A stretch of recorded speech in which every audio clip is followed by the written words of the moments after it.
Hi, I'm Erica and I live fully off-grid with my husband and 2 kids. Today I'm going to show you more of our process for collecting our firewood for our first winter at our off-grid house in Canada. If you watched our off-grid home tour video, you may remember we had this covered area that we weren't exactly sure what we were going to use for. And as winter is fast approaching, we decided we need a spot to keep all our kindling. So Mark is going to make about 2/3 of this spot into a little kindling shed. So I am moving all the pots and tomato cages and other various gardening things that are already under here over to one side. And then Mark is going to use some wood that was left just in a big pile behind this spot to put together a little space for the kindling. And it's not pretty, it's not perfect, but we're in a rush to get this done, and we also don't want to spend extra money on nice new lumber for this. So it'll work great, and that's all we need. While Mark's working on that, I'm going to work on collecting kindling, because at this time Mark had just taken down some trees around our house. So the firewood from those have been moved, and we just need to collect all little bits and sticks that we can use for kindling. So I'm going around with my daughter and doing that now.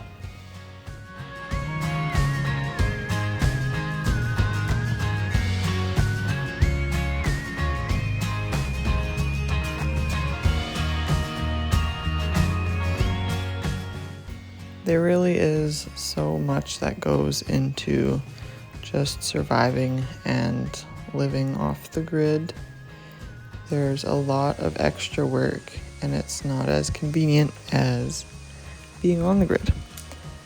But we absolutely love it and see the value, especially for our kids, in doing little jobs like this.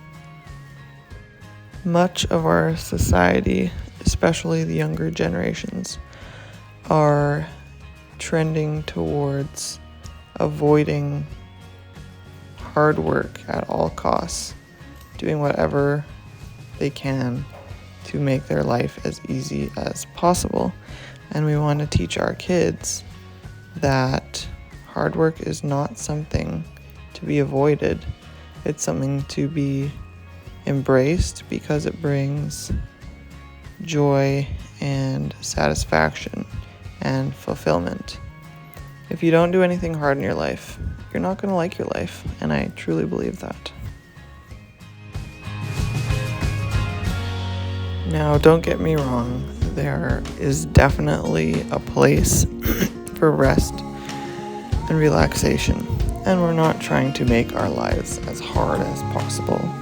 If we were, we would have bought a piece of raw land, you know? The point is, we want to live a certain way because of our values, and we're not going to shy away from doing hard things just because they're hard.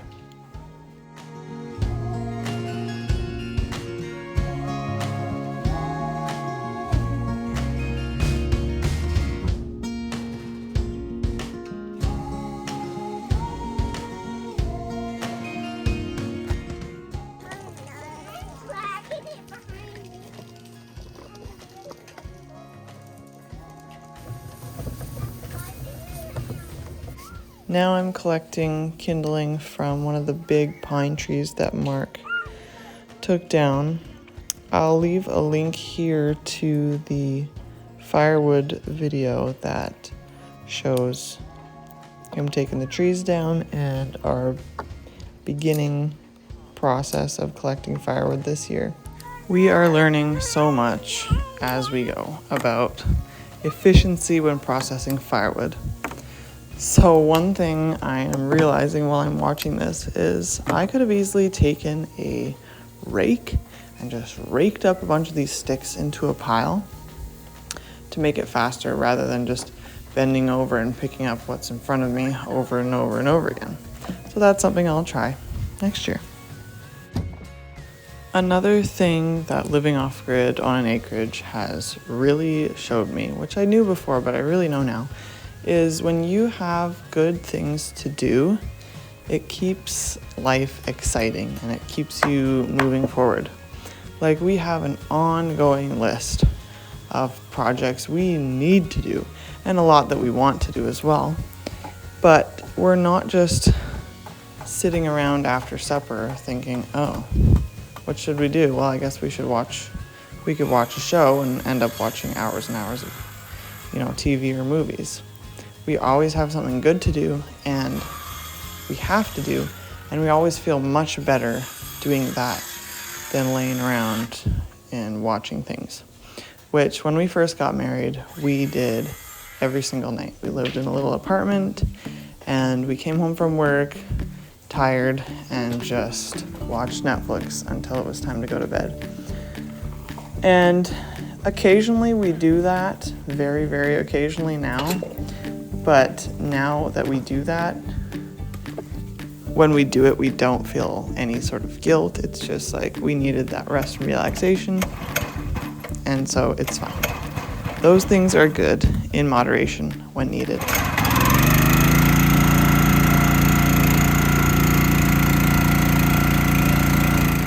My wonderful in-laws lent us their log splitter. And let me tell you, this has changed everything for Mark. I don't know if he would have been able to get all of this splitting done in time if he were to do it by hand. So we are so thankful. Thank you to my in-laws, because this was a godsend.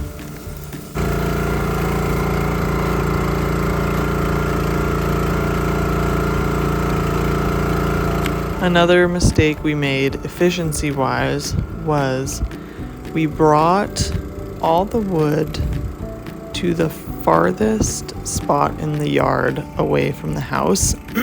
So right at the top of the driveway here, Mark brought all the wood, bucked it up, split it, and then we had to move it all from here all the way over to where we were stacking it by the house.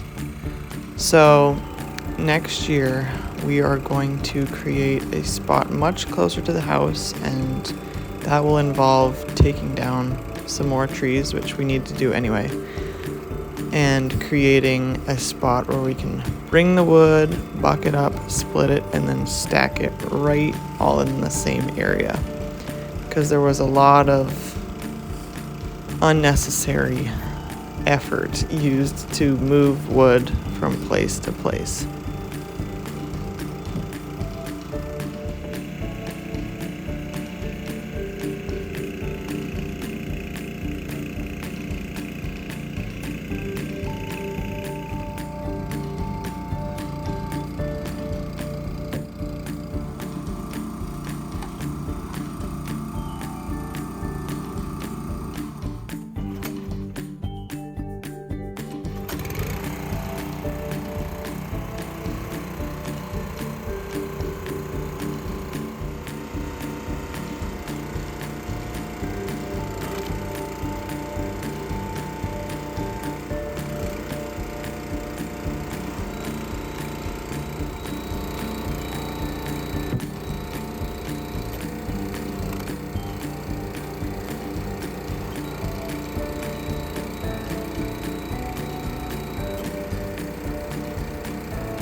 So at first we used our big wheelbarrow to move wood, and I was doing some of that while Mark was splitting, but it took many, many loads to move that split wood.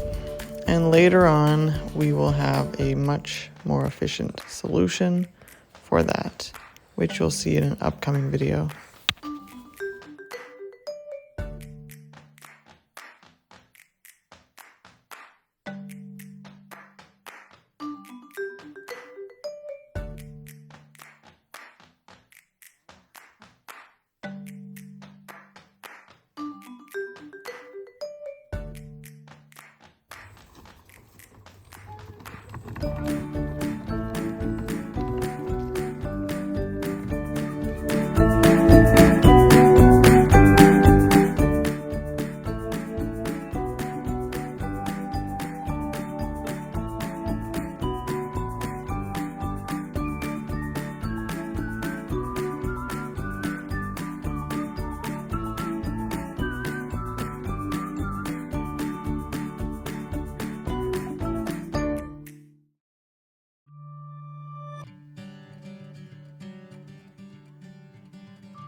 One of the hoses in the log splitter came loose, so Mark had to take a little bit of time to fix that and showed our daughter how this machine actually works.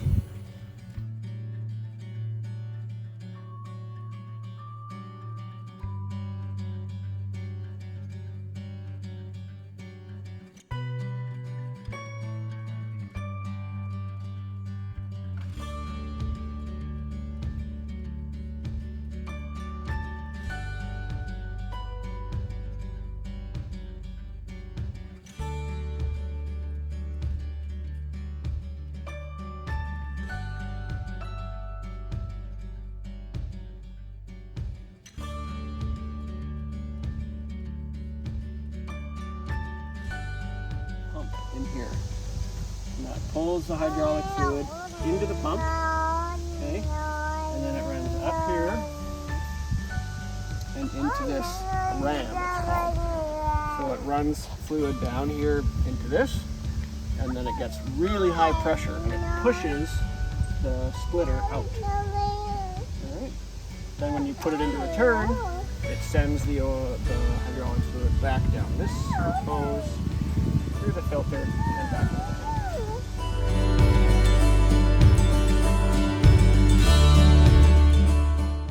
We are round stacking our firewood, so stacking a round wall, and we are doing it around a tree. And then just throwing wood into the middle. It takes less time than stacking each and every piece.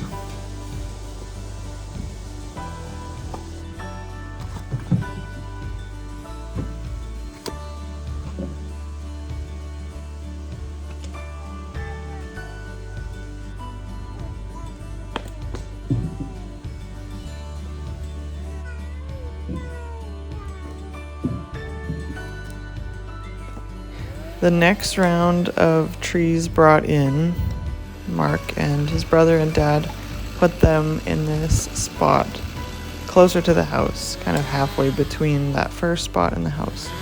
So there was less space to cover when moving it over, but still not ideal. This will be our first winter in this off-grid home. So we really have no idea how much firewood we are going to need, but the majority of our home is heated only by wood stoves. We have 2 wood stoves, and so we know we need a lot. So we're getting as much as possible. Mark grew up using 1 wood stove in his parents' basement, and they used about 4 cords, so we're shooting for about 10. Thanks so much for watching.